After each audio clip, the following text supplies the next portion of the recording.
Sean todos bienvenidos una vez más a una clase teórica de la asignatura de Sedimentología y Estratigrafía para Ingeniería Geológica. Este día vamos a ver la primera parte sobre las rocas sedimentarias y el proceso que tienen de formación. Entonces, como primer punto, tenemos que partir de algo que ustedes yo sé que ya conocen, ya lo vieron en algunas asignaturas anteriores. Y tenemos que respondernos la pregunta, ¿de dónde vienen las rocas? Yo sé que más de alguno de ustedes sabe de dónde vienen las rocas, pues en nuestro caso, en nuestro país, estamos rodeados de volcanes por todos lados. Entonces esos volcanes de alguna manera contribuyen también a la geología del lugar. Habrá otros lugares donde la actividad volcánica sea menor, pero siempre encontrarán rocas. Por lo tanto, sabemos que las rocas no tienen solamente un origen en el planeta, tienen diversos orígenes. Y para ello tenemos este diagrama, que yo sé que muchos de ustedes lo conocen, es el ciclo de las rocas o el ciclo litogenético de las rocas. Vemos acá que distinguimos al menos tres grandes grupos o tres grandes tipos de roca. Uno de ellos son las rocas volcánicas, que tenemos acá dos clasificaciones. Las rocas que son efusivas o las rocas que son intrusivas. Tenemos acá roca ígnea efusiva y roca ígnea intrusiva. Tenemos también acá otra roca, que son las rocas sedimentarias, que será lo que más veremos en esta asignatura. Vamos a concentrarnos en este tipo de roca, las cuales se han formado por diferentes procesos. Los más importantes son la meteorización de una roca preexistente, el transporte o también la alteración, la destrucción de otras cosas, pero no solo son de rocas. El transporte de estos materiales a algún otro lado por algún agente, el agua, el viento, el hielo, y su depósito en otro lugar, ¿verdad? Ese depósito viene de la mano con el proceso de sedimentación, porque para ser transportadas las partículas venían suspendidas de algún modo. Entonces, se sedimentan las partículas que traía el vehículo transportador y cuando se logran asentar comienza un proceso que nosotros le llamamos litificación, es el que tenemos aquí en pantalla, la litificación de una roca o también proceso diagenético, también se le puede llamar así. Y se formará una roca sedimentaria. Y un tercer grupo de rocas es el de las rocas metamórficas. Estas rocas son también muy interesantes y muy especiales porque vienen siendo generadas por rocas que ya estaban al principio. Por un lado puede venir de una roca ígnea, ¿ya? O por el otro puede venir de una roca sedimentaria. Entonces el proceso de metamorfismo es muy diverso. Lo interesante de estas rocas, de las rocas ígneas también, por un lado tenemos las rocas efusivas en las rocas ígneas. Las vamos a distinguir de las intrusivas por el enfriamiento que tiene el magma o la lava. Las rocas ígneas efusivas, pues por el nombre lo dice, son aquellas rocas de magma fluido, de lava que fluyó. Entonces el enfriamiento ha sido muy rápido. Por lo tanto, los cristales no se van a notar a simple vista. Tendrá una estructura, una textura criptocristalina, se le denomina. Y por el otro lado, vamos a tener rocas intrusivas, donde no hubo tanto un enfriamiento rápido del magma. Aquí el magma no salió como lava de un volcán, sino que se quedó adentro y su enfriamiento fue más lento, ¿ya? Formando cristales más grandes y visibles. Pero eso lo vamos a ver un poco más adelante. Ahora, veamos un poco de lo que ustedes recuerdan. Yo sé que ustedes ya lo han visto en otras asignaturas, ¿verdad? Pero este es un diagrama muy importante que es aplicado a las rocas ígneas, ¿verdad? Que es la serie de Bowen. La serie de Bowen ustedes ya lo vieron, donde tenemos dos series distintas, una serie discontinua, que es esta que tenemos acá, y una serie continua de cristalización. Entonces, por un lado vamos a tener olivinos, piroxenos, anfíboles, y por el otro vamos a tener el feldespato, donde varía el elemento que contiene sodio, calcio o por acá potasio. Y se distinguen estos minerales por cómo es que estos han cristalizado o se han enfriado. Entonces los que están más arriba serán aquellos minerales que se cristalizan a altas temperaturas. ¿Qué quiere decir eso? Imagínense que lo tienen en la cámara magmática, el montón de magma, y todo ese magma, aún con esa temperatura muy fuerte, aún cuando muchos de esos cristales de los otros minerales están fundidos, los primeros que van a cristalizarse van a ser, por ejemplo, el olivino. El olivino es un mineral que nos dice mucho sobre la cámara magmática cuando lo logramos aislar. Entonces el olivino será un mineral que se cristaliza en altas temperaturas, ¿ya? Y si vamos bajando cualquiera de estas dos escalas, vamos a ver aquellos minerales que se cristalizan a bajas temperaturas. Por ejemplo, el cuarzo es de los minerales que se cristaliza a una temperatura muy baja. También podemos clasificar los minerales por el contenido que tengan o por cómo este mineral sea, ¿verdad? Por un lado tenemos los máficos, que su contenido va a ser principalmente manganeso, hierro, aquellos minerales que son, aquellos elementos minerales que son metálicos. Y de ahí tenemos los félsicos, donde va a predominar el elemento del silicio, en este caso. Entonces, algo muy importante de la serie de Bowen es que también nos está diciendo cómo estos minerales se van a comportar por el tema de la dureza. Entonces van a haber minerales muy resistentes, muy duros, como el caso del cuarzo. El cuarzo es un mineral de mucha resistencia.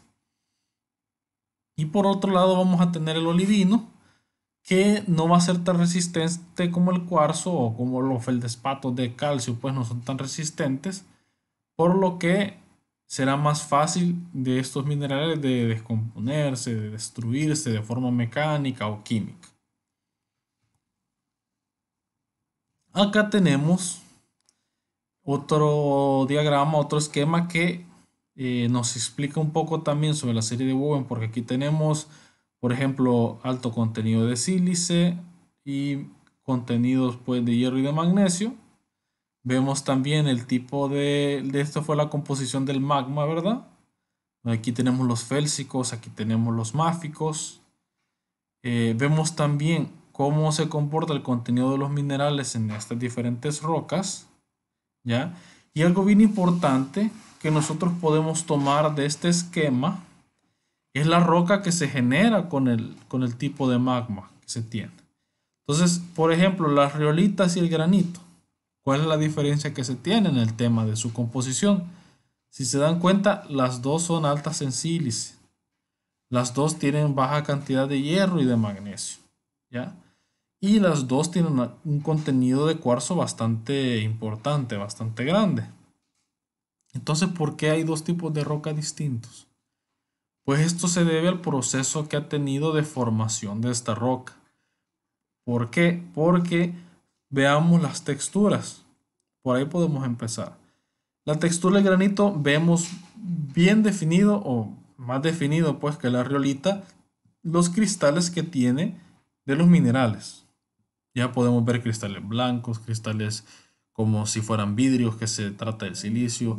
Vemos elementos o minerales oscuros, mientras que una riolita, en su mayoría, pues no logramos distinguir cristales bien notables como en el caso del granito. ¿A qué se debe esto? Aquí lo podemos ver bien, porque en este lado estamos encontrando las rocas que se desarrollaron bajo la superficie o las rocas plutónicas, donde el enfriamiento fue más lento. Se desarrolló mejor los cristales que tienen estas rocas.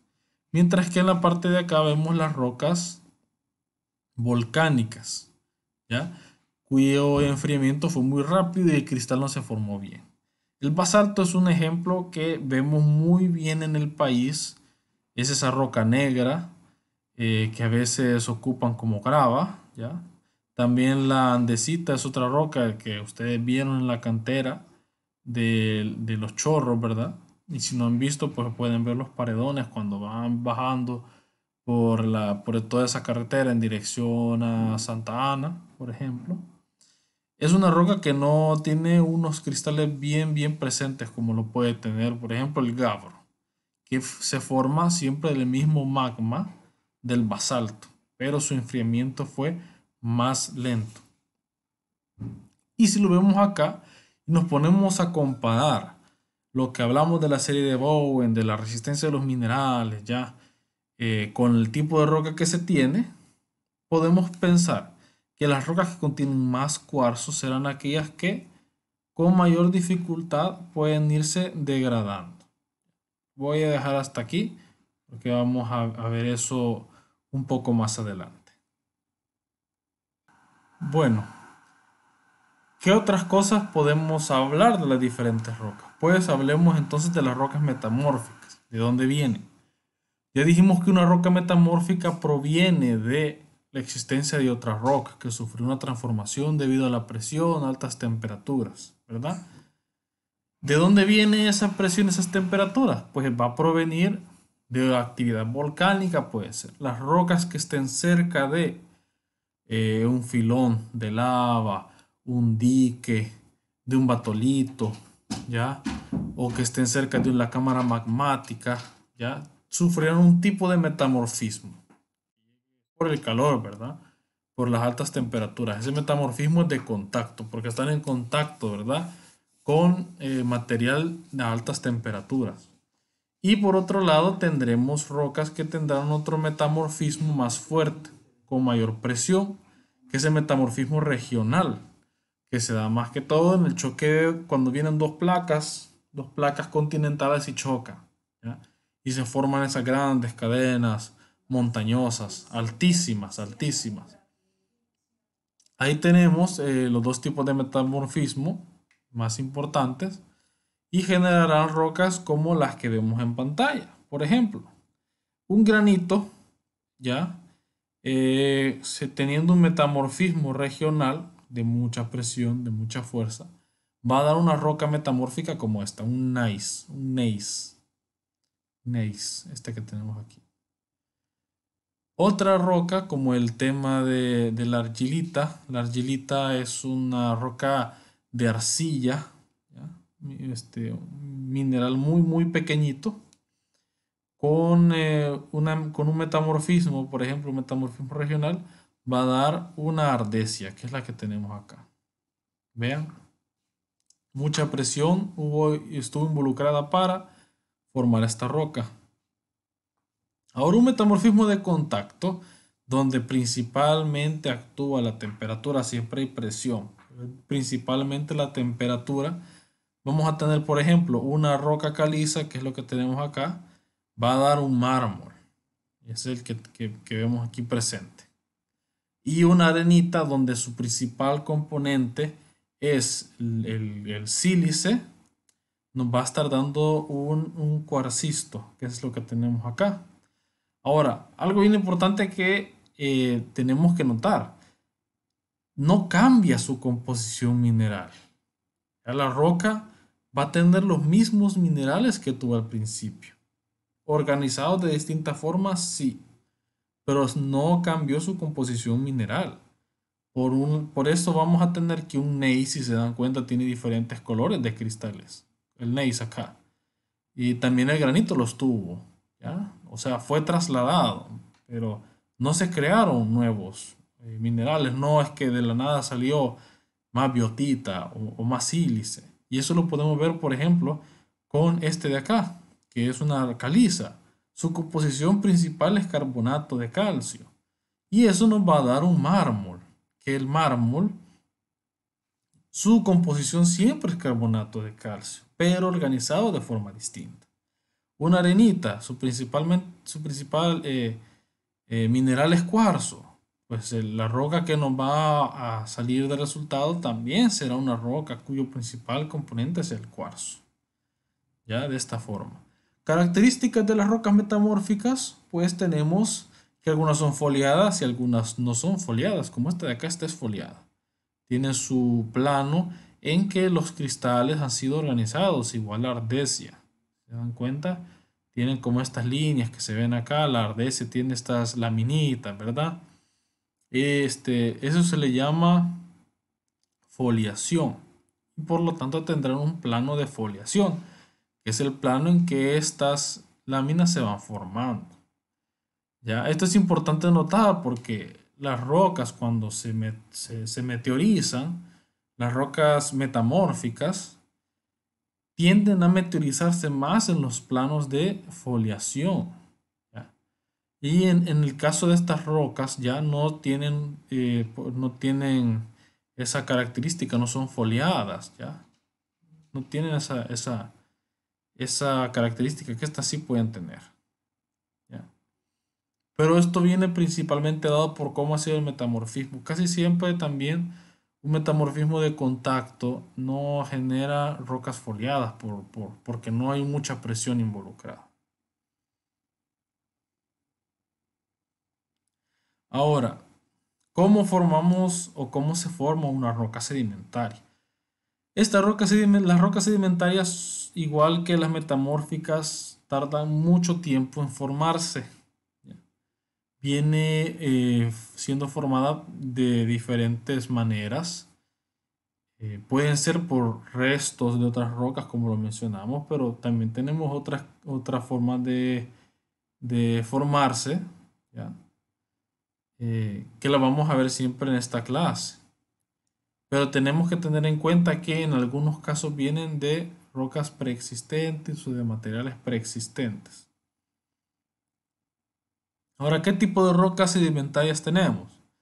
Pues tenemos alrededor de 4 o 5 tipos principales de rocas sedimentarias. Tenemos las rocas que son detríticas.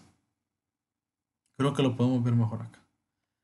Las rocas que son detríticas, ya, que provienen de restos de rocas metamórficas, ígneas, sedimentarias, que la principal forma de clasificarlas va a ser por el tamaño de los clastos. Clastos son los fragmentos.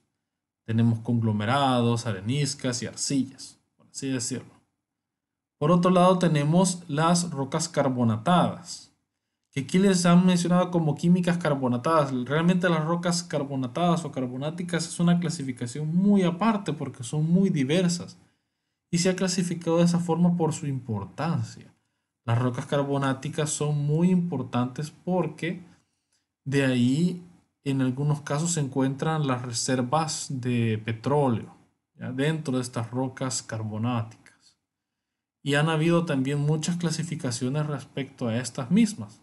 Ya lo veremos después. Pero las rocas carbonáticas, por ejemplo, podemos tener calizas, ¿ya? Que las calizas también tienen su clasificación muy interesante, que pueden ser de conchas, pueden ser de fósiles, pueden ser de precipitados, pueden ser clásticas también, las calizas pueden llegar a ser clásticas. Y tenemos aquellas como las estalactitas o las estalagmitas, las tenemos acá, que son un tipo de precipitación especial del carbonato, que lo vamos a ver, que forma estas estructuras en las cuevas, ¿verdad? Este tipo de estructuras. Podemos también tener el travertino, la dolomia, todas son tipos de rocas carbonáticas. Y también tenemos las rocas evaporíticas, que vienen siendo dadas principalmente por sales. Ya tenemos el yeso, tenemos la sal roca, hay sales de potasio. Estas son las rocas evaporíticas. Y también tenemos otra clasificación muy importante que son las rocas orgánicas. Digo importante por el hecho que son las que tienen más interés en la industria, pues, que es el petróleo, y el carbón también. El carbón fue el combustible por muchos años atrás, cuando fue dada la revolución industrial, que ocupaban máquinas que necesitaban alguna fuente de energía, pues el carbón proveniente de minas, tiene una energía bastante alta, bastante alta. Pues estos son como la clasificación breve. Vamos a tener clases específicas para cada una de ellas, para verlas más a detalle. Ahora, eh, hablábamos de cómo se formaban las rocas, ¿verdad? Las rocas sedimentarias. Por un lado tenemos las rocas que se van a formar de rocas que ya existían, que son las que vamos a ver en la siguiente figura. Son rocas preexistentes que por procesos de meteorización, de descomposición, porque las rocas al estar afuera, al estar dentro de la Tierra, eran un magma bien tranquilo, estaban felices, pero llegó un momento dado de estrés que pues salió el volcán, expulsó el magma y se enfrió. Esa roca que está afuera o cualquier roca que está en condiciones del ambiente sufre estrés, un estrés que la roca no le gusta. Y ese estrés pues la va degradando, la va limando. Y esa degradación, esos restos pues son transportados, depositados y así se generan las rocas. Que las rocas formadas por fragmentos son rocas clásticas. También vamos a tener aquellas rocas que se van a formar por fragmentos, pero de aquellas partes de organismos que pueden ser conchas o pueden ser fósiles. ¿Ya? Aquí podemos ver un ejemplo de una roca clástica. Aquí vemos diferentes rocas. Las rocas clásticas pues pueden estar formadas por un tipo de roca o por muchos tipos de roca. Aquí podemos ver que predomina uno. Pero vemos también que hay rocas más oscuras acá, ¿ya? Las rocas que vienen hechas de fragmentos también pueden estar embebidas en una fracción mucho más pequeña, como el tema de la arena, el limo, la arcilla, ¿ya? Para que lo tengan en mente. Aquí tenemos las rocas formadas por restos de organismos, vean, que pueden ser esqueletos de peces, pueden ser conchas, principalmente son conchas, pueden ser restos de coral, pero restos pequeños. Ya vamos a ver un poco la diferencia de eso. En este caso es una roca formada por fragmentos de concha. Aquí vemos bien definida una conchita por acá. Por aquí se pueden ver algunos fragmentos de conchas más pequeñas. Ya, aquí hay otro fragmento de una conchita un poco más grande. Veo por aquí tengo otra pantalla más grande. Pues esto es otra modalidad en que estas rocas se pueden formar. Las rocas provenientes de lo que un organismo produce, en algunos casos, dependiendo del ambiente, no sufre una transformación muy alta, un transporte muy grande, en algunos casos. O sea, a veces, más que todas las conchas, dependiendo de dónde se están ubicadas, la concha muere y ahí deja sus conchitas. Y ahí se van acumulando el montón. No sufrió un transporte muy grande. Vamos a ver el tema del transporte un poco más adelante. Pero al igual que en este caso, también las rocas provenientes de otra roca preexistente pueden o no sufrir un transporte lento o un transporte bastante rápido, de mucho tiempo, más prolongado. Otra modalidad es la bioconstrucción. Aquí hay que tener cuidado con el tema del coral. El coral en sí, ustedes lo pueden haber visto en la televisión o han ido a algún lado donde hay arrecifes de corales, si han tenido la oportunidad, pues qué bien. Pero el corales pueden ser estructuras inmensas, grandes, grandísimas. Por lo tanto, si este coral llega a morir y se diageniza, ¿ya? Va a formar una estructura muy grande y dura. Eso por sí es una roca. Pero si este coral grandísimo por algún proceso se va destruyendo en fracciones más pequeñas, es transportado y depositado en otro lugar o depositado ahí mismo, pero en fracciones más pequeñas, no será una roca bioconstruida. Vamos a ver eso más a detalle, pero se los estoy adelantando. Tenemos que tener eso en mente, ¿ya? Y otra gran forma de formación de las rocas sedimentarias va a ser la precipitación directa. Esto se da en lugares donde el régimen o el clima viene siendo más desértico, ¿ya? Donde el agua llega a encapsularse en una región definida, en una cuenca definida, y no tiene ningún lugar donde ir. Y aparte de eso, la precipitación puede ser baja y tenemos algo llamado un balance hídrico del lugar, que el balance hídrico no es más que lo que recibe de agua esa zona con lo que la zona puede liberar o retirarse de agua. Entonces va a haber un balance hídrico negativo donde va a estar perdiendo más agua. Y esta agua o esta cuenca donde se contiene el agua, ¿verdad? Comenzará a precipitarse las sales que pueda tener adentro, ¿ya? Principalmente es con agua marina. Se precipitan las sales porque se comienzan a concentrar y forman ya un tipo de roca sedimentaria específica. Aquí vemos un ejemplo de un coral, véanlo. Entonces es una masa grande proveniente de una construcción orgánica. No son fragmentos en sí. Aquí aparenta ser fragmentos, pero si se dan cuenta es una sola masa. Es un coral lo que tenemos acá. Diferente fuera que este coral haya sido eh, fraccionado en diferentes partes y esas partes forman otra roca. En ese caso ya sería una roca carbonática. Y acá tenemos pues una imagen de los cristales de yeso. Este es un yeso muy bonito, muy específico que se llama yeso selenítico. ¿Ya? El yeso selenítico es un sulfato de calcio y si se dan cuenta la disposición de los cristales es bien específica, es como una flechita, ¿ya? A esta disposición se le conoce como punta de flecha del yeso selenítico. Investiguen un poco.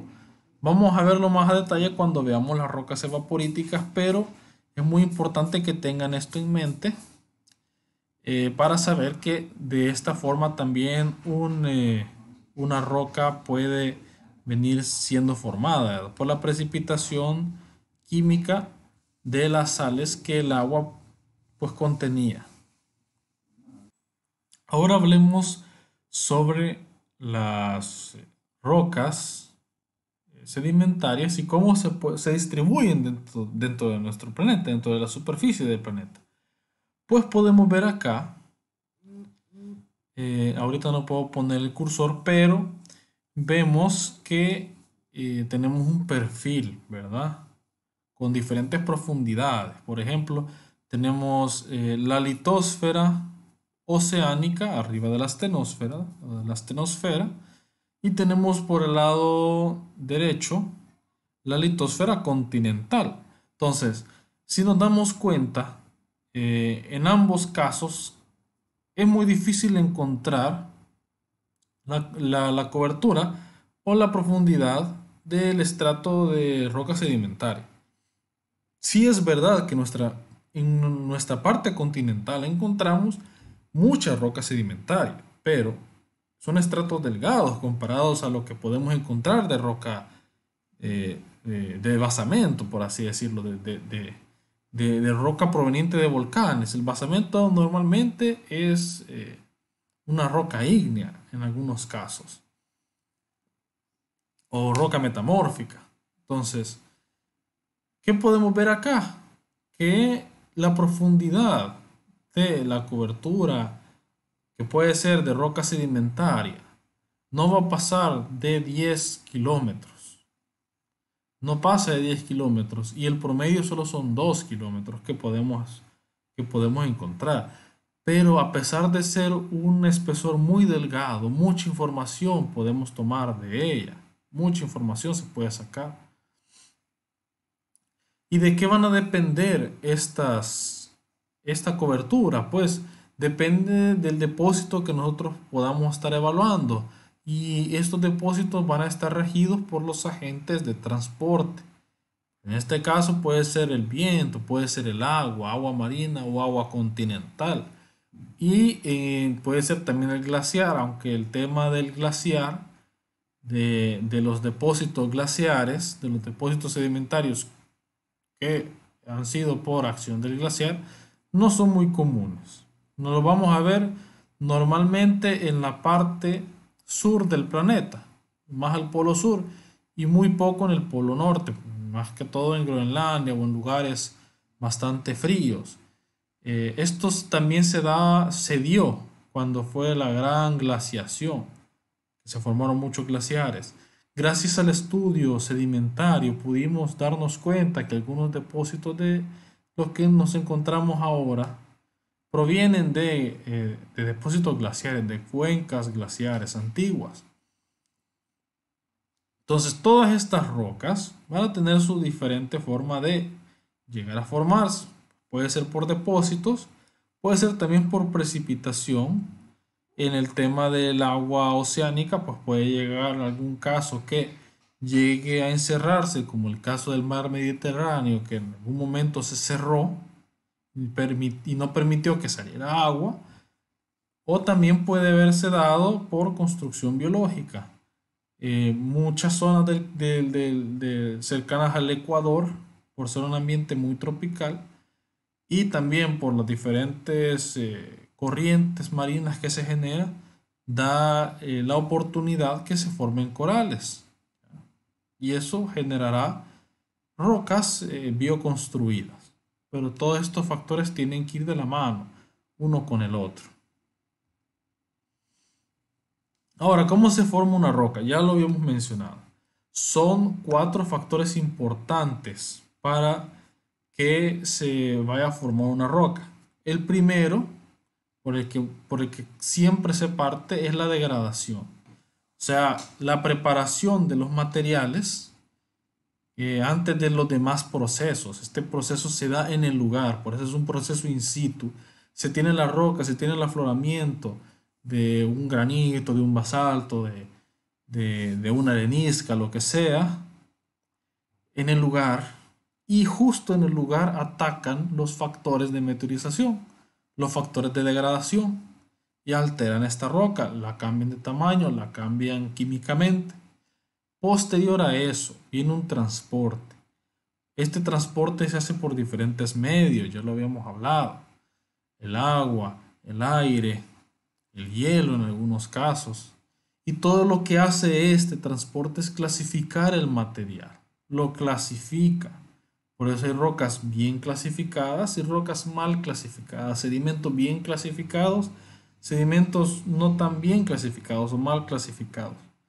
Este transporte también concentrará todos estos materiales y va a dispersar aquellos, por ejemplo, si los clasifica, por un lado puede clasificar bien las arenas, pues dispersará los limos y las arcillas, que son los materiales más finos. Y en algún punto todos estos materiales van a sedimentarse. En algún punto llegarán a sedimentarse. ¿Qué es el siguiente proceso? La sedimentación, que puede ser final o no.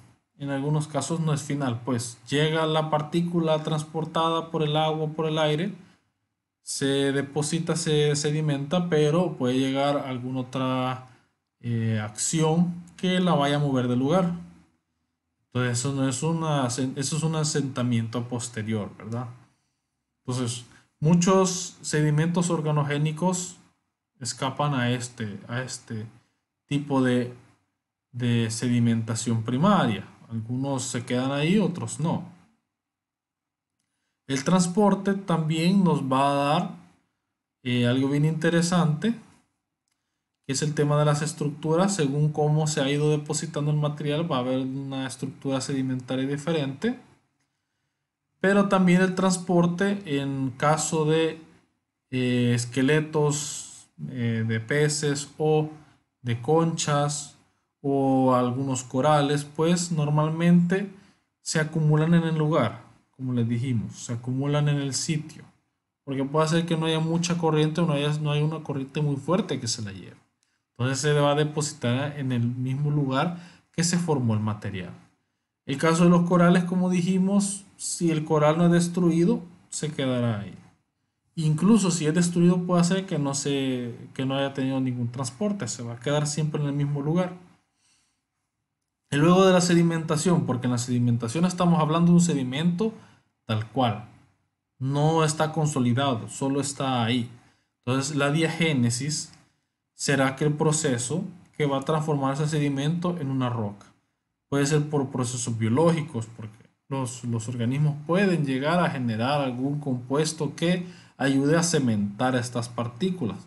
Puede ser un proceso químico, que el mismo sedimento o el agua que esté rodeando ese sedimento presente algún producto que pueda también llegar a cementar estos sedimentos, o puede ser un proceso físico que vaya también a ayudar a compactar estos materiales. Entonces, todos estos van a transformar el sedimento original y producirán lo que se conoce como litificación, que dará origen a una roca sedimentaria. Aquí vemos el ciclo de las rocas sedimentarias, donde por un lado tenemos erosión, transporte, deposición, diagénesis. ¿Qué pasa después? Viene un uplift. El uplift no es más que levantar, o por acción tectónica puede hacer que levante los estratos que estén abajo y los aflore, o sea que se forme un afloramiento de este material eh, geológico, y vuelve a darse el mismo ciclo: erosión, transporte, sedimentación y el uplift. Normalmente no es común en algunos lugares que esto se dé, ¿ya? Puede ser que la erosión sea de una roca volcánica, una roca ígnea. Puede ser que no. Puede ser que siempre se esté reciclando los materiales sedimentarios, pero eso es algo muy interesante porque habrán algunos minerales, vamos a verlo después, que no se quedarán todo el tiempo. Habrán unos que se van a descomponer bastante rápido y habrán otros que sí soportarán todo este proceso, todos estos ciclos de generación de sedimento, de generación de roca y de destrucción, de meteorización. Ahora, aquí abajo ustedes pueden ver los temas que vimos acá atrás. Degradación, transporte, sedimentación y diagénesis están en inglés, porque a veces los podemos encontrar también en inglés. Weathering es un término muy común de encontrar en el idioma anglosajón, o el weathering, que no es más que la degradación o la meteorización. Transportation, deposition y diagénesis. O diagénesis, nosotros le decimos diagénesis. Ahora, el weathering, la degradación, la meteorización, va a ser el primer punto que vamos a tomar acá. Va a ser la respuesta de los materiales geológicos en la litosfera que entran en contacto, ya sea contacto directo o contacto cercano con la atmósfera, con la hidrosfera y con la biosfera. La biosfera juega un papel muy importante en la meteorización. Y casi siempre todos estos aspectos atmosféricos, hídricos, biológicos van de la mano. No lo vamos a encontrar, por lo menos en el área tropical, separados. En otras áreas sí los podemos encontrar separados. Pero en el área tropical, que estamos en un lugar donde influye bastante el agua, donde influye bastante la acción biológica, donde hay un crecimiento exponencial de las plantas, no lo vamos a encontrar de forma separada. Ahora, esta meteorización que destruye y que degrada las rocas nos va a generar dos productos. Cualquier meteorización nos va a regalar dos productos. Primero será el soluto, que es aquel material que se va a lograr disolver con cualquiera de estos factores, llamémoslo así, y normalmente será lixiviado, o sea, se disolverá y bajará por las capas que vaya a tener la litosfera, no será retenido en la superficie. Pero vamos a tener otro material, que es un material insoluble, un material residual. Esta es otra clasificación de rocas, son las rocas residuales. Entonces, las rocas residuales o el material residual, dependiendo de su edad, si será más estable o menos estable en contacto con la atmósfera. Vamos a ver que las rocas al degradarse, pues, como ya lo mencionamos, se disuelve parte de sus minerales, se disuelve. Algunos no, algunos son más resistentes, se quedan ahí. Pero siempre, siempre a pesar de que avance el tiempo, se degradarán y formarán minerales secundarios. Estos minerales secundarios son los que le denominamos arcilla. Vimos ya en las clases anteriores las fracciones de los sedimentos. Vimos la arena, el limo y la arcilla. Pero la arcilla es casi un mineral aparte. ¿Ya? La arena y el limo todavía guardan dentro de ellas la parte química de las rocas. Todavía, pues, por ejemplo, puede ser arena de cuarzo, puede ser limo de cuarzo, pero la arcilla no va a ser de cuarzo. La arcilla es otro mineral distinto. Podemos tener arenas líticas provenientes de fragmentos de roca. Podemos tener limos ya un poquito más específicos. Podemos llamarlos limos líticos, por ejemplo. Pero las arcillas ya no serán arcillas líticas. Ya tenemos caolinitas, tenemos bauxitas, tenemos arcillas provenientes de óxidos, hilitas. Entonces esas ya son otro tipo de minerales. Por eso se le dice que el material residual, según su edad, según cuánto tiempo pasado, será más estable. Las arcillas normalmente son bastante estables, lo que va quedando. Vamos a tener también la meteorización en tres diferentes tipos. Ya mencionamos que dependían de la atmósfera, de la interacción de la hidrosfera, de la interacción biológica, pero a grandes rasgos los tenemos como meteorización física, meteorización química y meteorización biológica. Y aquí cada uno de los apartados. Con el crioclastismo, que es un tipo de meteorización física. Algo que les tengo que mencionar. ¿Cómo vamos a separar cada una de estos tipos de meteorización? La meteorización física será aquella que principalmente altere el tamaño de las partículas. No vamos a tener un cambio de la composición. ¿A qué me refiero con esto? Si nosotros tenemos una roca, digamos una andesita, tenemos la andesita, y sufre una meteorización física, generará un fragmento más pequeño de esa andesita, que será igual al fragmento de donde vino, al afloramiento, pero será más pequeñito.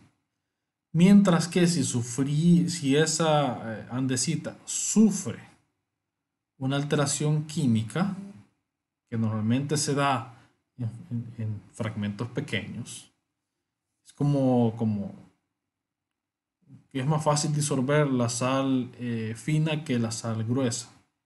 Entonces es más fácil que interactúen los factores para trabajar el aspecto de la meteorización química en fracciones pequeñas que en fracciones grandes. Esa meteorización química, si llega a afectar a la andesita, no es la misma andesita que teníamos antes. Puede hacer que por oxidación los minerales que contengan hierro se comiencen a degradar y no sean los mismos minerales que tenía el afloramiento donde vino. Puede hacer que se disuelvan minerales que logren disolverse mejor. Ya no será lo mismo que teníamos en el afloramiento anterior. De esa forma nosotros distinguimos el físico de lo químico. ¿Ok? Pero el biológico es bien importante, bien interesante, porque va de la mano con lo físico y con lo químico. La acción de las plantas, de las raíces de los animales, disminuirán el tamaño. Una raíz puede entrar en una grieta de una roca, expandirse y romperla.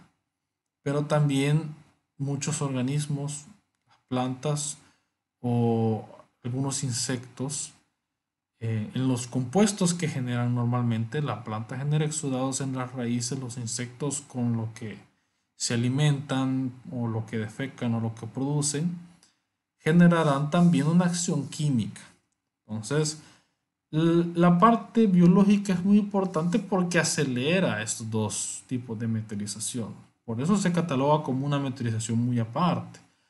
También tenemos, en el caso de los sedimentos marinos, habrán animales como los equinodermos que se alimentan de los sedimentos, o también otro tipo de lombrices marinas que se alimentan de estos sedimentos, que posteriormente van a llegar a transformarse en las futuras rocas, pero llegan a alimentarse y disturban estos sedimentos antes de volverse roca y puede llegar a degradarse más el sedimento. Entonces, por eso lo tomamos como un aspecto muy aparte, el tema de la meteorización biológica. Ahora, con la parte de la meteorización física va a depender de qué forma está interactuando esta roca con el ambiente. Por ejemplo, el tema del crioclastismo, su interacción es con el agua de la atmósfera. Por ejemplo, el agua lluvia. Tenemos que el volumen del hielo comparado con el agua es de un 9% mayor. ¿Qué significa esto? Que si en un litro lo ponemos a congelar, el volumen de ese litro de agua será 1000.09 litros. El volumen. No cambia la masa. Ese incremento de volumen, si se llega a colocar dentro de una fractura de una roca, ya, al expandirse, pues abre más la fractura y favorece que la roca se vaya a romper. ¿Qué es lo que tenemos acá?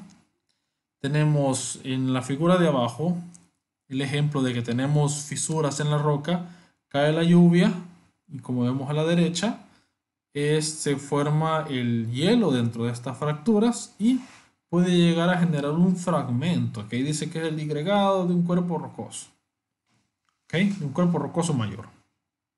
Y arriba tenemos una roca que ha sufrido crioclastismo. Y vean que casi como que fuera un cincel el que lo hubiera cortado bien bonito, como queda. Entonces esas fisuras son clásicas del efecto del hielo en la meteorización física. Ahora tenemos el termoclastismo, que el termoclastismo es la acción del calor principalmente en las rocas que afloran, en las rocas que tenemos dentro o sobre la superficie del planeta. Entonces, se da más que todo en los desiertos, porque en los desiertos el calor es muy fuerte de día, eso hace que la roca se expanda, pero cuando cae la noche las temperaturas descienden drásticamente y la roca se hace pequeñita de nuevo. O sea, se expande, se contrae, se expande, se contrae y estas contracciones son muy frecuentes, muy frecuentes. Y ese fenómeno le pasa dando a la roca por mucho tiempo hasta que comienza a degradarse. Por eso vemos acá, este es un ejemplo del termoclastismo, perdón. En las rocas tenemos en la parte derecha un afloramiento, un perfil dentro de un desierto. Veamos también el ambiente en el que se rodea. Podemos ver el afloramiento, podemos ver podemos ver los estratos y abajo de los estratos vemos una acumulación de material proveniente de la meteorización del material que tenemos arriba. Y en la imagen de la izquierda vemos una roca redondeada que le falta un pedacito. Entonces, esta es otra forma característica del termoclastismo. Nosotros comúnmente le llamamos meteorización en cebolla, porque es como que le han quitado una capita de una cebolla. Entonces, se dan como esas fracturas cóncavas, ¿ya? De las rocas que se va quitando. Vean también que la roca presenta unas manchitas eh, cafés muy pequeñas en la zona de la fractura. Es porque fue ligado a una oxidación. Como le digo, no hay casos aparte de la meteorización, sino que van ligados y se van ayudando entre ellos a destruir, a meteorizar la roca. Entonces esa roca, por la compresión, por la dilatación, perdón, la dilatación y el pronto enfriamiento que la redujo a su tamaño original, pues dio como resultado este tipo de meteorización física. Ahora, el haloclastismo es una meteorización física bien interesante porque se da en ambientes donde hay mucha sal o en ambientes marinos. La sal por sí puede ser un factor para la meteorización química, pero en el tema de meteorización física también hace un efecto similar al hielo. Lo que pasa en estas rocas es que la roca expuesta comienza a fracturarse por algún motivo. Dentro de esa fractura entra un poco de agua. ¿Ya? Entra un poco de agua a la fractura porque al estar cerca de una costa, pues el nivel del agua sube, baja y la roca eh, o sea, genera su inmersión y de repente la vuelve a emerger. ¿Ya? Dentro de esa fluctuación, el agua entra dentro de esas fracturas y cuando la roca no está bajo el agua y el sol ya llega donde esa roca y la calienta, el agua se evapora y dentro de la roca se forman pequeños cristales de sal. Que vuelve a suceder lo mismo, entra el agua en otro ciclo, en otra sesión, se queda dentro de la fractura, se evapora otra vez, se generan cristales de sal dentro y dentro de estos cristales ya existentes también y poco a poco van generando presión como una cuña y van a meteorizar la roca de forma física. Entonces aquí podemos ver algunos ejemplos. Vean que algunas de estas cavidades son bien peculiares, son redondeadas. En algunos casos se forman también esas grietas un poco más anchas. ¿Ya? Esto es efecto del agua marina, de la sal del agua marina. Aquí hay otra forma en que la roca puede generar una meteorización física. Entonces, en este caso, ¿qué es lo que pasó? Lo que pasa es que una roca principalmente se da en rocas que son intrusivas, que son plutónicas, porque se acostumbró a la roca y se formó la roca donde hubo una carga litostática anterior. La carga litostática es lo que hay encima de la roca. Es la presión que genera el suelo, que generan los otros depósitos, que generan otras rocas sedimentarias arriba, que generamos nosotros, pues, aunque es muy mínima, pero por la erosión que que se genera en el ambiente, se va perdiendo todo este material que estaba sobre la roca, ¿ya? Que le permitió al magma solidificarse en algún punto y cuando perdió toda la carga litostática, todo lo que tenía arriba, ¿ya? La roca al no tener esa presión que la mantenía junta, comienza a liberar esa presión de a poco y se comienza a fracturar ella misma. Porque tiene la presión siempre dentro, pero al no tener carga encima no tiene quien la detenga. Entonces comienza a gritar, a gritar, a gritar. Podemos ver en la imagen de abajo que como era una roca plutónica, se generó ese gran plutón y perdió la carga por la erosión y comenzó a agrietarse y de ahí entran todos los demás factores. Vemos el tema de la imagen de la izquierda. Hay algunos ejemplos de las rocas plutónicas. Tenemos los lacolitos, los diques, que son esas fisuras que se ven, y los batolitos, que son grandes masas de rocas plutónicas. Son grandes rocas plutónicas que se generaron. Los batolitos no son comunes acá, pero en Brasil tenemos ejemplos de batolitos que son unas rocas famosas, ahorita no recuerdo el nombre, pero son rocas de granito, son grandes domos de granito que se han formado ahí, pues, que en algún punto debieron de haber sido batolitos, pero han perdido su carga electrostática y dependiendo de cómo sea la resistencia de esta roca, pues así se va a ir agrietando poco a poco. Por lo general, el- al ser rocas de enfriamiento bastante lento, también son rocas bastante resistentes.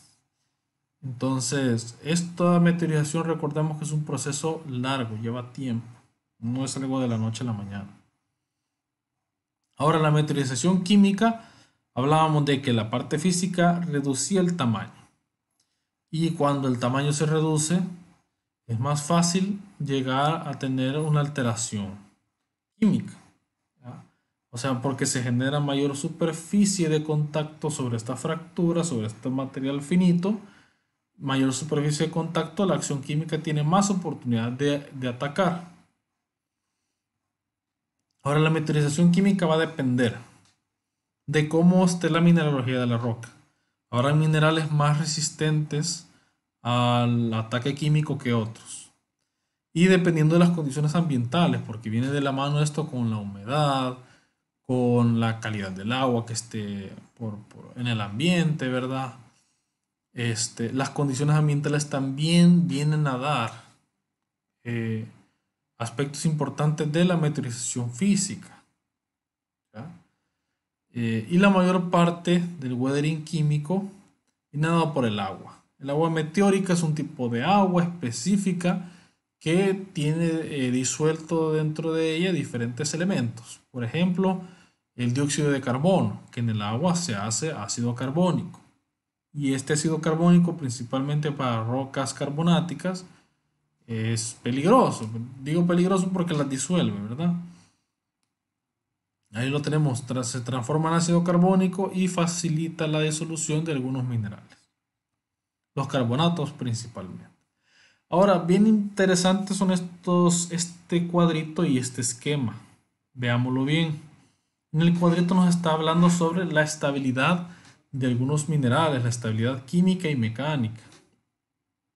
Y vemos también que algunos de estos minerales forman parte de fragmentos de roca. Por un lado tenemos los más estables, tenemos el circonio, que es un mineral muy similar al diamante, la moscovita y el cuarzo. El cuarzo es un mineral abundante en los sedimentos. ¿Por qué? Lo vamos a ver más tarde, pero es uno de los minerales más estables, química y físicamente. Un gran contenido del cuarzo en una roca sedimentaria nos está diciendo que esa roca sufrió mucho transporte, todos esos sedimentos, y al momento de llegar a litificarse, pues queda evidenciado en lo que vemos. Y los más inestables, por ejemplo, tenemos los feldespatos y los olivinos, que como vimos en la secuencia de Bowen estaban hasta arriba. Minerales generados a altas temperaturas y poco estables o poco resistentes. Tenemos anfíboles, tenemos un poquito más en el lado de los estables, tenemos las biotitas, tenemos las magnetitas, que son minerales Todos estos minerales contienen elementos de ferro, de metálicos, ¿ya? Eh, y lo importante de ver es que estos minerales son fragmentos de roca. O sea, ¿qué es lo que nos dice eso? Que la inestabilidad en un sedimento viene siendo dada por qué tanta cantidad de los minerales lleva, y si lleva en algún dado caso mayores fragmentos de roca, es que ese sedimento no ha sufrido mucha transformación, no ha sufrido mucha selección, no hay una madurez en ese sedimento. Mientras que si vemos en un caso un sedimento de cuarzo, también hay que ver aspectos morfológicos, pero en términos generales, vemos un sedimento con mucho cuarzo. Este sedimento ha tenido mucho transporte, mucha energía ha estado invertida en ese sedimento para su deposición, para su selección, tiene buena madurez, ¿ya? Y también nos da otra información distinta, ¿ya? En esta gráfica bien interesante podemos ver cómo están los porcentajes de los minerales y según la intensidad que tiene de la alteración. Por ejemplo, cuando hay poca alteración, podemos ver mucho feldespato, muchos minerales ferromagnesianos, que son los que contienen manganeso, hierro y magnesio. Pero a medida que se va intensificando la alteración, estos minerales van bajando. ¿Por qué? Como lo vemos en la tabla, el feldespato es bastante inestable. O sea, fácilmente se altera. Los minerales ferromagnesianos también se alteran rápido, pues tienen hierro, fácilmente se oxidan. Pero mientras más se alteran los materiales, las arcillas van aumentando. O sea que estos minerales, al estarse descomponiendo, como dijimos antes, se destruyen, generan los solutos y generan un compuesto residual. Ese compuesto residual es la arcilla. Si vemos en algún punto perfiles litológicos con arcilla, nos está diciendo, eso lo vemos en los paleosuelos, en los suelos que a veces se les dice suelos enterrados, porque tenemos una secuencia litológica, se formó un suelo, arriba hay deposición de ceniza, de lava, de lo que sea. Ese suelo, ese paleosuelo que vemos, si tiene arcilla, estamos hablando de que pasó mucho tiempo en que llegara a haber otra deposición de material sobre este. ¿Por qué? Porque los minerales que tenía se llegaron a descomponer y dejaron ese material residual. Ah, y otra cosa, vean el cuarzo. El cuarzo se mantiene tranquilito, tranquilito en todo. O sea, él pase lo que pase, el porcentaje de cuarzo es muy difícil que vaya a bajar. Llega a bajar, pero se tarda bastante. Por eso les digo, es bastante estable el cuarzo. Es bastante estable el cuarzo mientras se intenta alterar. ¿Qué es lo que nos quiere decir esto? Eh, Cuando la roca se va meteorizando, se meteoriza, queda el cuarzo. El cuarzo, pues queda en el sedimento.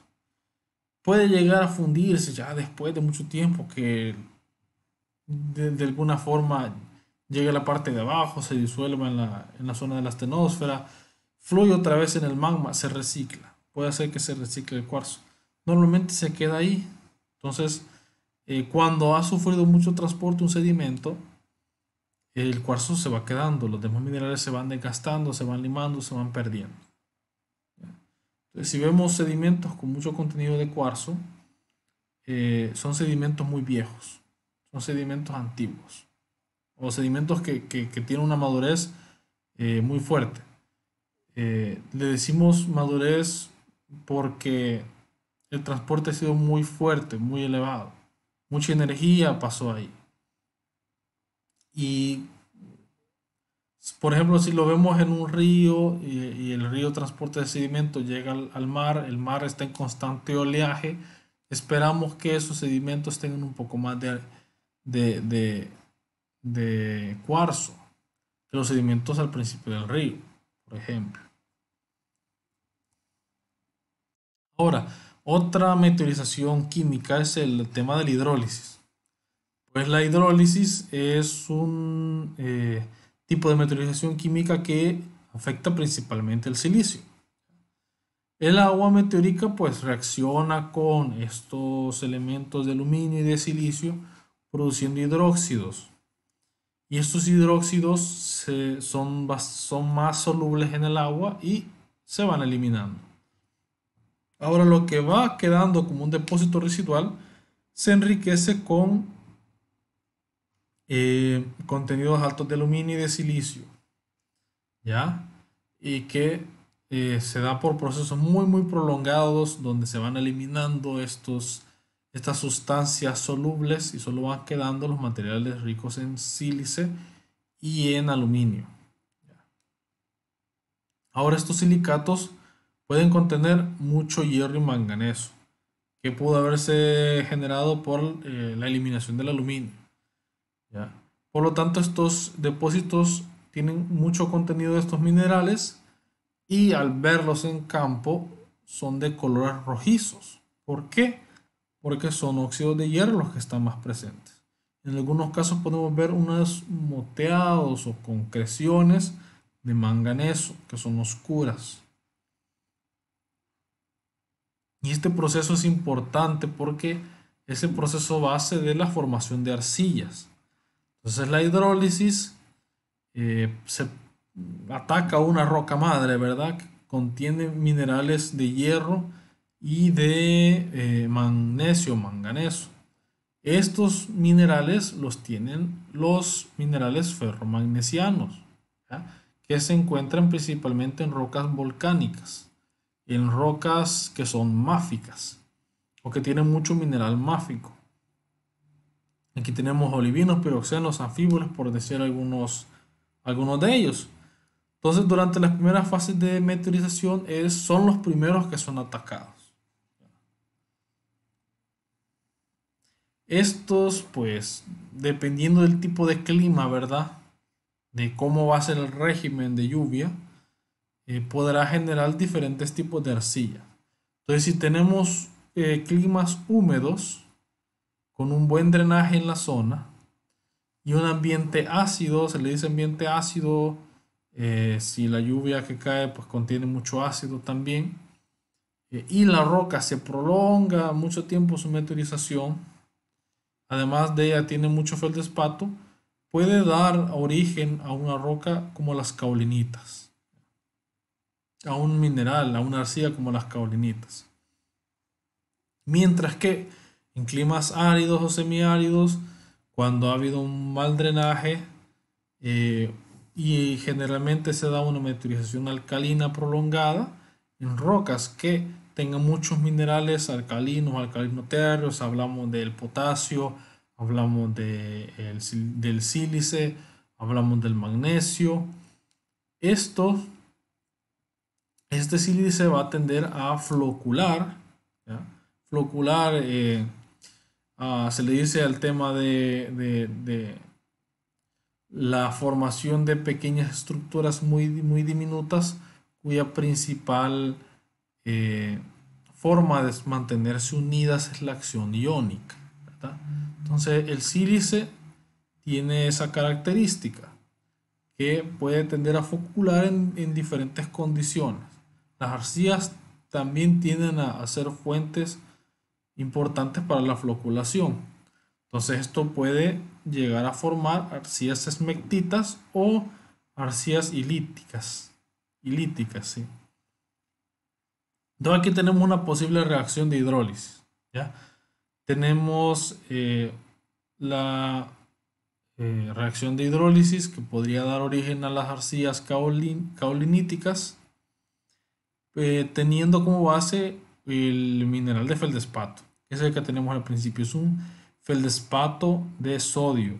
Veamos ese Na AlSiO8. El sodio es el mineral que contiene este feldespato. ¿Ok? Sabemos que es un feldespato por la presencia de sílice y de aluminio, que es lo que también mencionábamos antes, ¿verdad? Llega a reaccionar con el agua y con el hidrógeno y va a formar la arcilla, que es lo que tenemos al principio. Libera el ion de sodio y tenemos un ácido silícico, que es el que se forma al final. En este caso veamos el ambiente que dijimos que era un ambiente ácido para formar las caolinitas. Lo podemos ver también en la producción de la arcilla, que va a formar un tipo de ácido. Y el elemento sodio, pues normalmente llega y después de haber generado esta reacción, eh, se lixivia en las partes inferiores y no se mantiene en ese estrato.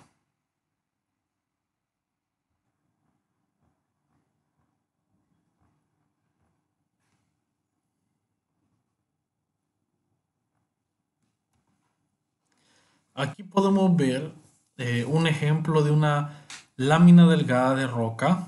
Este es un proceso muy común para la clasificación de rocas, para ver eh, la composición que tienen y ver un poco más de detalle algunos aspectos importantes que nos pueden decir sobre su formación, sobre su composición y todo eso.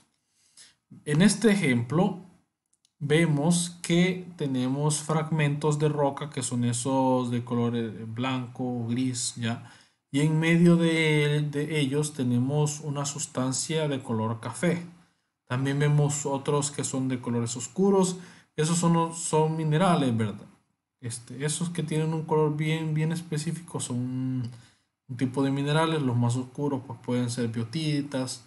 Y los más grises podrían llegar a ser anfíboles. Pero lo importante de esta lámina delgada es que veamos el color de lo que está envolviendo estos minerales. Que es ese color café que se presenta ahí, eso es una arcilla.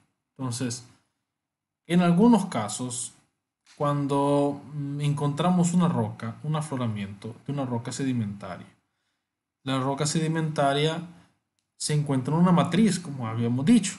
Entonces, esta matriz puede venir siendo dada por una arcilla, que en algunos casos podemos tener fragmentos o fracturas o fracciones muy delgadas como arenas muy finas envueltas en una fracción de arcilla, que no la vamos a poder distinguir muy bien a simple vista. Entonces, a veces pues nos vamos a hacer una lámina delgada para poder distinguir mejor esto.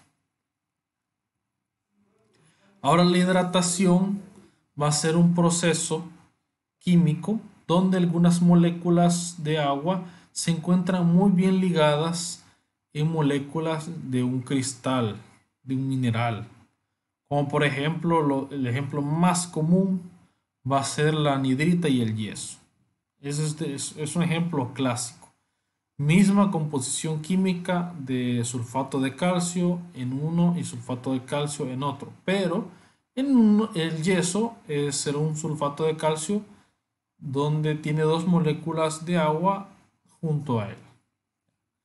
Por el otro lado, la hematita, que es un óxido de hierro, va a formar limonita cuando tenga la presencia de moléculas de agua en su estructura. ¿Y qué pasa con esto? También tenemos el caso de algunos minerales que con su hidratación encierran dentro de ellos moléculas de agua, como la montmorillonita. ¿Qué pasa con esto? Lo que pasa es que al agregarse moléculas de agua dentro de su estructura, también llegan a ensancharse un poco más y tienden más a la disolución, que creo que es el siguiente que tenemos acá. No, todavía tenemos oxidación y después disolución. Bueno, la oxidación va a ser aquel donde se reaccionan iones metálicos principalmente con el agua o con una sustancia que lo llega a oxidar. Los minerales metálicos casi siempre van a estar dentro de minerales de silicatos, que son los que más van a ser atacados. El ejemplo más común va a ser el hierro. El hierro se convertirá en óxido de hierro. Y la disolución que se da en casi todas las rocas, pero más fácilmente se da en las rocas evaporíticas. ¿Por qué? Porque las rocas evaporíticas casi siempre son sales de algún tipo. Estas con facilidad se van a disolver en agua. También en rocas carbonáticas se da en caso que el agua que entre en contacto con ellas tenga dióxido de carbono disuelto. Y también el producto de la hidrólisis, como dijimos, que genera un bicarbonato. Eh, Estos bicarbonatos son más solubles en agua todavía. Pues estábamos hablando de la CARS, del proceso de formación o de disolución del carbonato, ¿no? Entonces, este proceso se le puede llamar una karstificación, donde el carbonato, que es poco soluble, va a entrar en contacto con una agua con iones de, de- de dióxido de carbono que harán que se vuelva más soluble el carbonato, generando bicarbonatos y disociando un poco la estructura que ya presenta. Por ejemplo, aquí nos menciona que el bicarbonato puede llegar a disolverse más, ¿ya?, en el agua, liberando por un lado el ion del calcio y por otro los iones del bicarbonato. Entonces, ¿en qué condiciones se da? Tiene que haber mucha agua para esto, ¿verdad? Tiene que haber mucho dióxido de carbono disuelto también en el agua. Se da a bajas temperaturas. ¿Por qué? Es como en las sodas, el agua también gaseosa tiene dióxido de carbono en ella, pero si la tenemos fría, lo va a retener por más tiempo.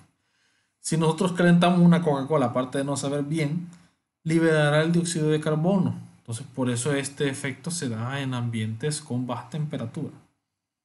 Tiene que ver una actividad biológica también alta porque esta actividad biológica es la que va a generar el dióxido de carbono. Entonces, se espera que el agua, al bajar a los estratos de la roca, en la parte superior donde está la vida, en el suelo principalmente, percole el agua y se traiga un poco del dióxido de carbono que se genera. También la naturaleza de la roca es muy importante porque, como dijimos, tiene que ser un carbonato. También se da en el caso de algunas sales, las estructuras kársticas, pero el tema específico de la karstificación es con los carbonatos y también el tiempo de interacción. Porque mientras más tiempo ha pasado interactuando esto, más va a estar generando las estructuras que vamos a ver más adelante, que son estas. La karstificación, al estar en un ambiente con mucho carbonato, pues el agua entra por la superficie del terreno, disuelve estas rocas de carbonato y forma las estalactitas, las estalagmitas. También precipita el carbonato de otra forma, formando el travertino. También es una roca carbonática muy interesante. Eh, lo podemos también ver en estas otras figuras. Lo interesante de esto es que de alguna manera afecta la fisiografía del terreno. Entonces tenemos ambientes kársticos o relieve kárstico se le llama, donde presentarán esas depresiones que ven en la figura, esos sinkholes se le llama. Sinkhole, sink de, de caída y hole de agujero, ¿verdad? Entonces se generarán eso en el terreno, donde cada vez va a ir minando el agua la estructura del carbonato en el perfil geológico, ¿verdad? Podemos ver también que esta agua estará cargadísima de carbonato. Este es un tema de salud también un poco importante, pues, porque afecta la calidad del agua. Podemos ver ahí en la figura que hasta hay un pocito, ¿verdad? Que llega a la parte de las cuevas. Esta calcificación también es la que genera todo ese ambiente bien bonito de las cuevas y las estalactitas, todo eso. Las estalactitas que se forman por el precipitado que va bajando. Entonces lo que va ocurriendo es la reacción que tenemos abajo. Esta reacción está resumida porque son como 3 pasos los que se dan. Pero en pocas palabras tenemos dióxido de carbono disuelto en agua que llega a atacar el carbonato formando un bicarbonato de calcio. El bicarbonato de calcio disuelto en el agua cuando hay un cambio de temperatura, cuando hablemos de la temperatura, porque si cambia la temperatura se eleva un poco el, eh, el dióxido de carbono, se evapora, ¿ya?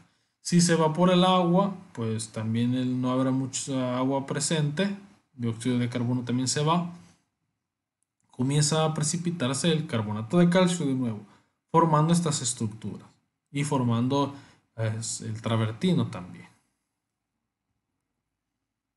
Ahora, la meteorización biológica, un aspecto muy importante que mencionamos es la formación de dióxido de carbono que presenta en el suelo. Hará, por lo tanto, que el agua que entre en contacto y que disuelva el dióxido de carbono sea más agresiva, o en otras palabras, que aumente su capacidad de disolver las rocas. Las sustancias orgánicas o los productos que estos organismos también generan forman ácidos que son complejos, que se constituyen al final el humus, ¿verdad? Este humus puede llegar también a alimentar esta agua meteórica y hacerla también más agresiva por los ácidos que contiene. Y algo muy importante es el tema de los líquenes, que tal vez no lo hemos mencionado, que se han dado cuenta en las rocas que encuentran, a veces se encuentran ese líquen pegado, ese que parece musguito, esa costrita blanca, verde que a veces se encuentran. Eso es un líquen. Es una simbiosis entre un alga y un hongo. Y los líquenes son especiales para destruir una roca. En muy poquito tiempo, pero lo hacen. Y también los gusanos, que ayudan a romper la roca, no de forma directa. Habrán algunas rocas o algunos depósitos de materiales sueltos que los gusanos pueden fácilmente perforar, subir y bajar y van alterando, pues.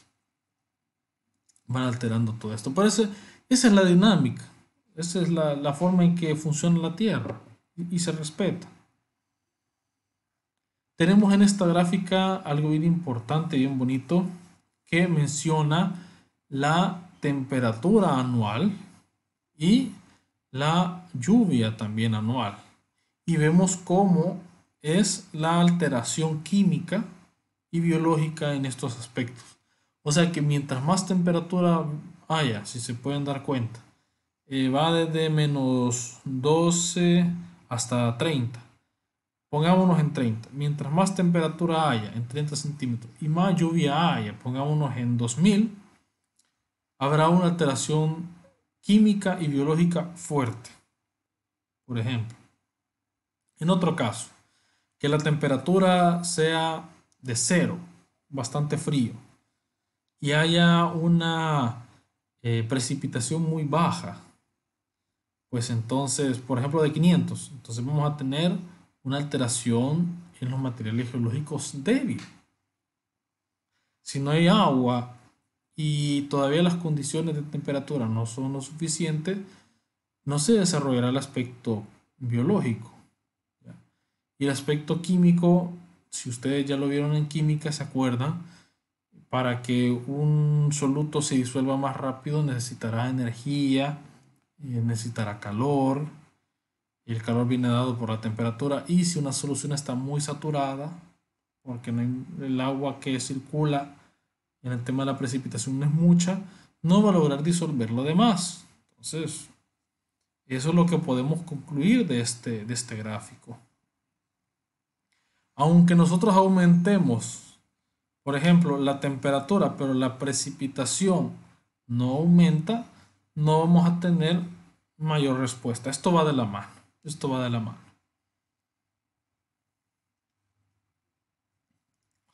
Ahora, hablando sobre el transporte y la deposición, una parte de todos estos productos que se van degradando permanecerán en el lugar, formando los depósitos residuales que ya mencionamos.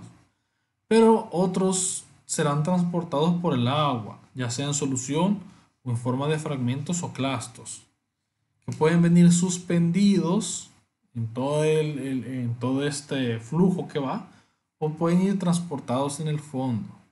Si van transportados en el fondo, pueden ir rotando, ¿ya? Pueden ir arrastrándose, pueden arrastrar sobre el fondo, pueden ir saltando también, donde el clasto va a una velocidad, choca con otro, brinca y sigue su trayecto, y así, y así, y así.